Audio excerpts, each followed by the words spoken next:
This is Dan of Vagabond Awake. Today we have the good fortune of having Kristen on the channel. Kristen with travelingwithkristen.com. Kristen's a digital nomad. She's an author. She's a podcaster.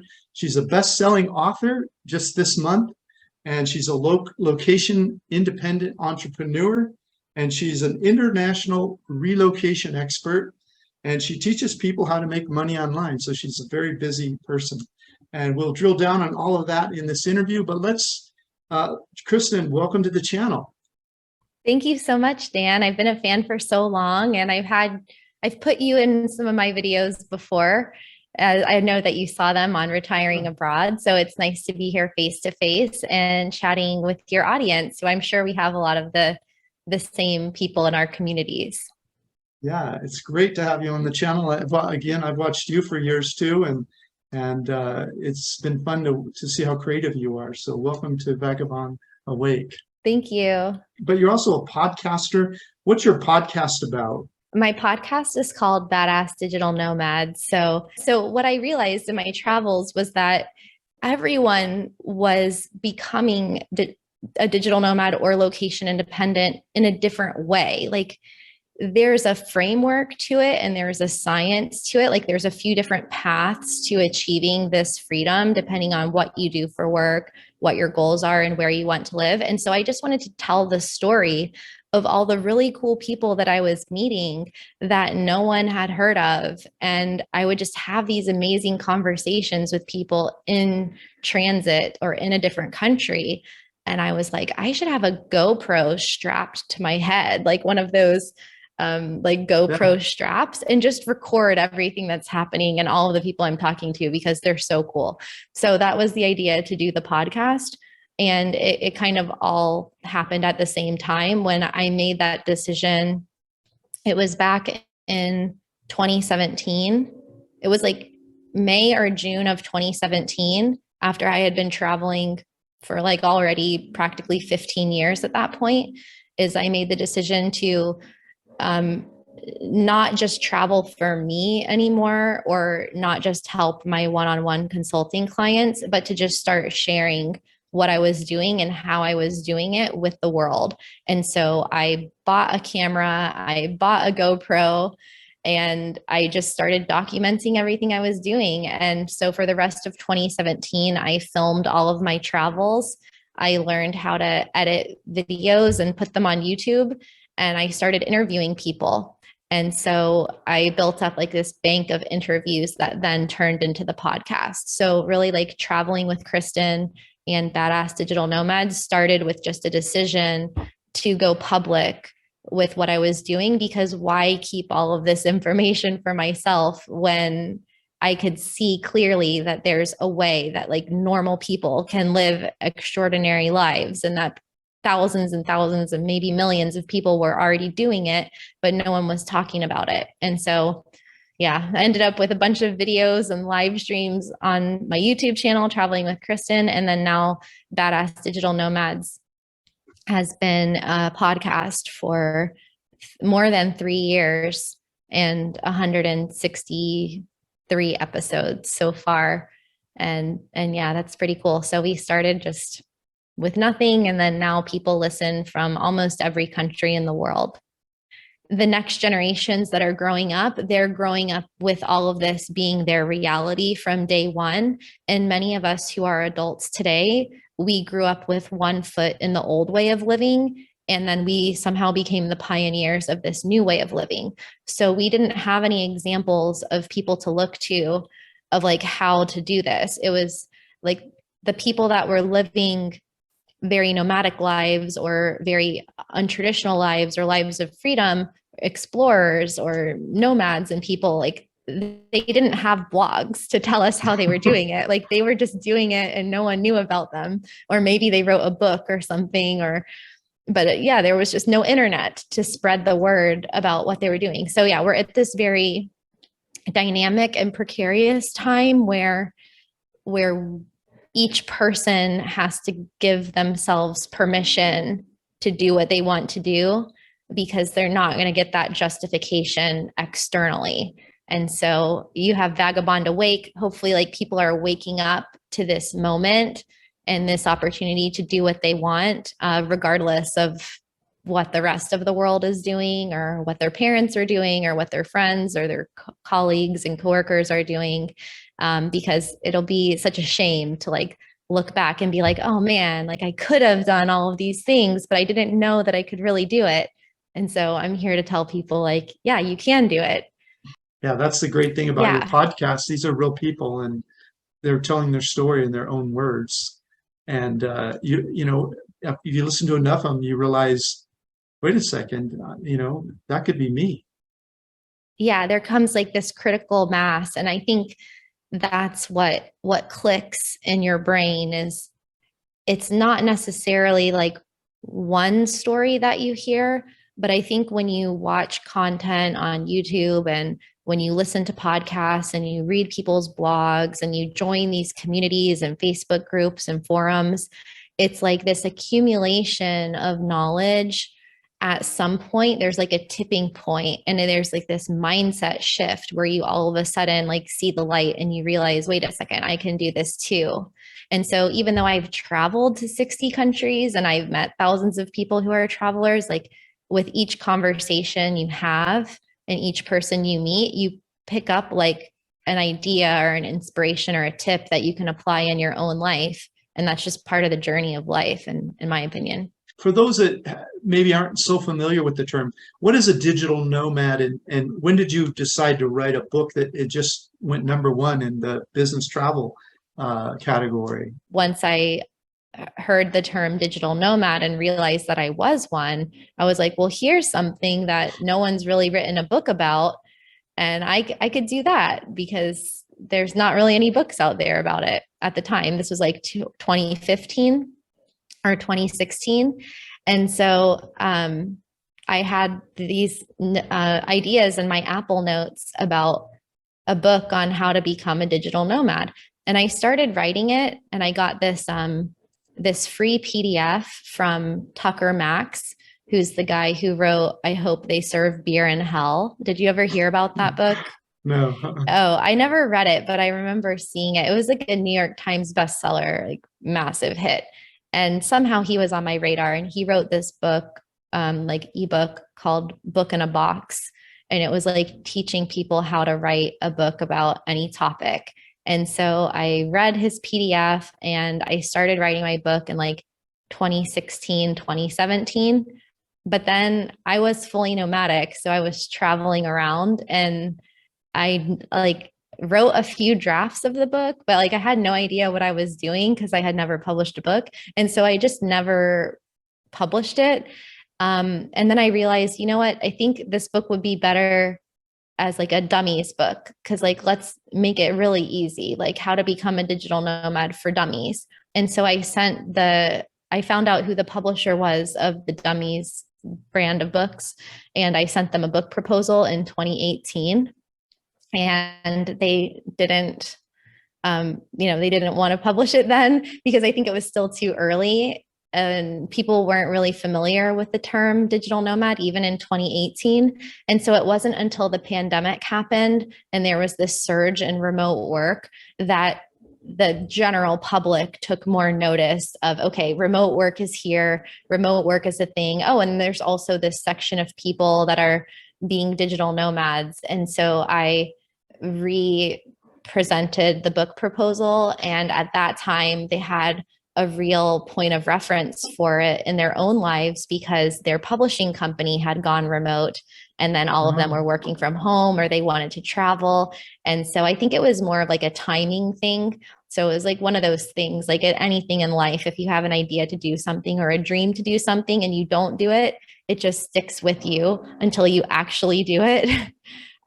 So yeah, it finally happened and signed the book deal back in like November, December of 2021. And then now we're like more than halfway through 2022 and like the book is done, the book is at the printer and it comes out in just a couple weeks. So yeah, on everywhere, on Amazon and Target and Walmart and Barnes and Noble. So it's really, really cool to see how like this like little seed of an idea of like writing an Apple note on like how to become a digital nomad book, like actually turned into a book. Very cool. And I think you mentioned that you have pre-sales on Amazon. You can buy it now, and when it's printed out, they'll ship it out. Is that it? Yeah, it's depending on when people see this video, it's coming out in August of 2022. So the pre-sales are available now on Amazon, and that's how it's gotten to be like the top business travel release. So it's not officially out yet, but when it is available, it'll be shipped out. And then there will also be an ebook and an audiobook later this year. So you also do one-on-one work with people that are thinking about moving overseas. Is that right? Mm-hmm. Yeah, I had a company called Poker Refugees. So that's a whole nother story. But in 2011, I created a relocation service for poker players who were cut off from online poker. So they were living in the US, and because of regulation, they could no longer play for real money. So I started helping sports bettors and poker players around the world that wanted to move from one country to another for tax reasons or regulation reasons.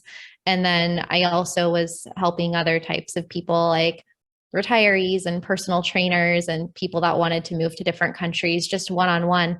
And now I still do that, but I also have a group coaching program because there's only so many people you can talk to one-on-one and plan their relocations. It takes a lot of time. It takes months to plan a relocation. So I have this group coaching program called Ready to Relocate, and it gets you ready to relocate to another country within 90 days. So we do it a couple times per year. The next group is starting in September of this year, and people can apply at travelingwithkristen.com/apply. And it's for people that want to move somewhere in the next year or so, and they just want like a step-by-step guide of how to move to another country. So everything from choosing a destination to finding housing to understanding like insurance and planning your arrival and integrating, what happens after you get there. So it's kind of like covering the macro and also the practical stuff, and like your cell phones and all of those things that go into the move, like what to do with mail and shipping. And I know you cover some of that stuff too. So that's the main way that I've been helping people in the past year. What are your thoughts? Can people pick a country to move to sitting on their couch watching videos without ever doing an exploratory visit?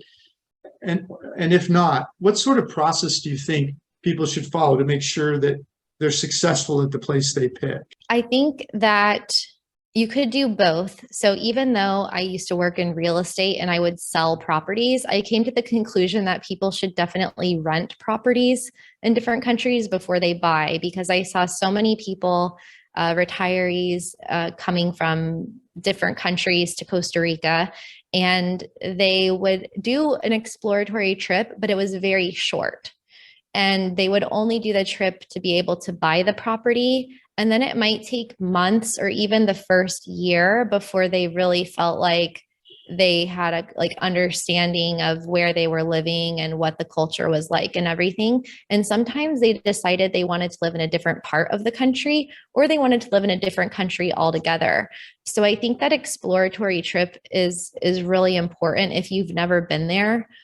And also renting for a while. So pretty much all the relocations I do are like exclusively helping people with renting properties in another country, because I just don't think that there's a need to buy something from the very beginning. Like first figure out where you want to live, and then if it makes sense to buy a property, then buy it later. So that exploratory trip is really important. And sometimes that trip leads you to the conclusion that you don't want to live there. Like a place that I thought I was going to want to live long-term was Portugal, because everybody talks about it.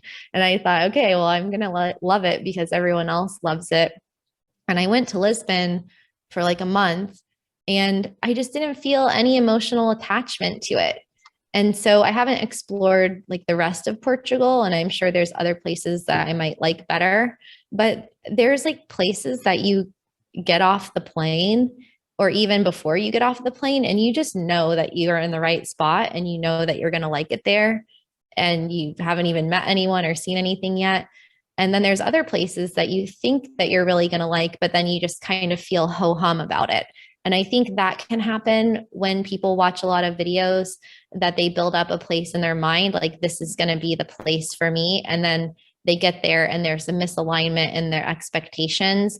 And that can be a reason why people end up leaving, which both of us have done videos about, like why we left certain countries or why other people leave, because it's just a mismatch. And that's okay too, because sometimes you have to like find out what you don't like to find out what you do like. And so it can be like that for any country. Yeah, and your solution is great because you go there, you stay there, you rent, you get to know the place. And if it turns out you're in love with the place, maybe you'll decide to buy, maybe you won't, but you don't have to sell something to leave. And that's great advice. So do you see yourself ever retiring overseas in one place, or do you see yourself more as a slow traveler that's just going to continue to enjoy the world? What are your thoughts about that? I think my heart is a slow traveler, because anytime I go to a place, it's almost like a relationship. Sometimes there's like that window where you feel like you could get married, and then sometimes that window closes and you're like, never mind, I don't want to marry, I don't want to commit to this person.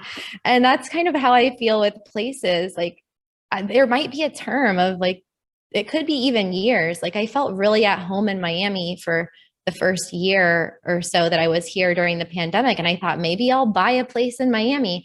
But now all of a sudden, I mean, for the past 6 months, I've been like planning my next travel again. So I think that my ideal goal would be to be able to rotate between some of my favorite countries in the world and, go back to the ones that I really like, but be able to have that flexibility to move around and not just commit to one country forever.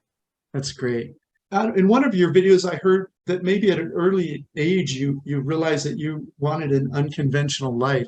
When did it start occurring to you that maybe you didn't want the normal path that everyone was running down? I think it was kind of almost as long as I can remember. I think as a child, I did all of the normal things like playing house and playing with Barbies and, going to school and all of those things. But as I got older, I always had this really like gnawing sense of discomfort that I didn't know what I wanted to do with my life. And I felt anxiety that I didn't see myself reflected in any of the jobs that I knew about. Like looking at the list of things that you could do, be a doctor, be a lawyer, work in an office, be a park ranger, like any of the normal jobs that you would find.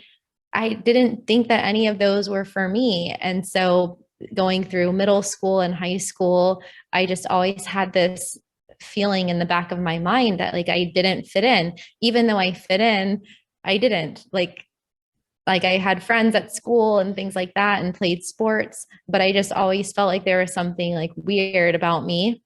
And I just always felt uncertain and uncomfortable with like, how would I ever find the job for me to do? And the only time that I really felt at peace and like truly excited about life was when I was traveling. So whether it was as a kid, like running away from home and climbing trees or exploring the forest next to our house, or whether it was when I was old enough to travel and travel alone or with my friends as a teenager, and we would go off surfing to Puerto Rico or to Mexico or to California. That's when I really felt like, okay, there's a big world out there and I don't know what I want to do for work, but I know that I want it to involve traveling. And then it was just a matter of like finding a job that would let me do that. Tell us a little bit about your backstory. I know that you were a professional surfer at one point and you were a realtor, and then when did you first go, tell us about that, and then tell us, when did you first go location independent, where you could just be anywhere in the world you wanted? Yeah, at first, finding a way to travel, it was like I would do anything. It was kind of a means to an end.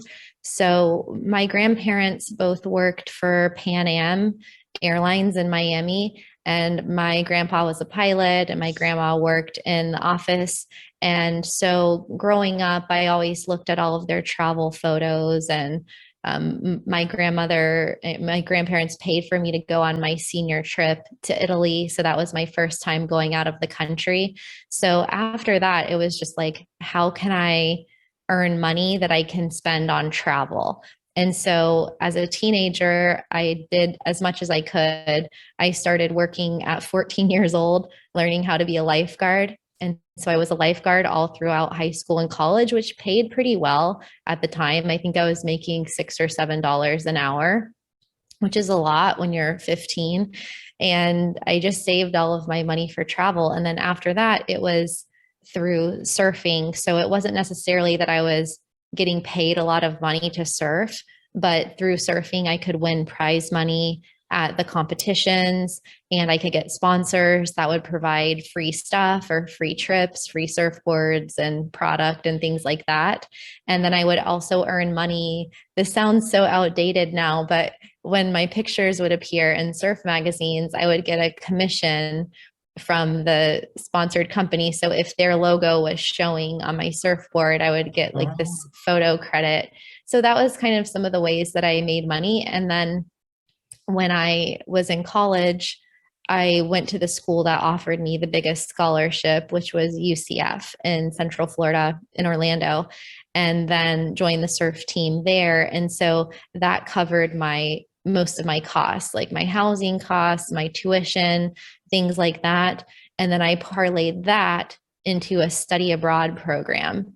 So still being able to travel basically for free, using scholarship money. And I stayed one semester in Costa Rica and then one semester in Australia, where I was also training to surf. So my goal was to be a professional surfer, because then I could travel the world and surf. So even though I loved surfing, surfing was kind of like a means to an end to be able to travel. But this was before the time of social media. So it was really hard to make a living as a female surfer, especially because we didn't have equal prize money as the men. And so I kind of found myself at the end of college where, try my luck on the world surfing tour, or I could just get a job in the surf industry making like minimum wage.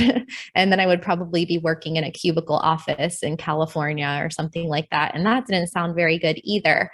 But as it turned out, that decision was made for me, because when I was in grad school, I actually had a burnout. So I was like 21 years old, and I had a seizure in an airport, which then ended my surfing career because I couldn't drive. Like, they took away my driver's license. I couldn't surf anymore. I couldn't like go in the water. And so then I had to think about like a different job that would allow me to travel. And I guess fate kind of brought that job to me. So after graduating from business school, having not been able to find a job internationally, I thought, okay, I'm just going to have to start at the bottom in Orlando and work my way up to being able to maybe be like a manager or something in a hotel or somewhere where I could relocate to a different place. But one of my old friends from surfing and lifeguarding had moved to Costa Rica to open a real estate office. And so he asked me to go down there and work for him. And so that's how I ended up in Costa Rica in 2005, before the whole real estate crash and everything.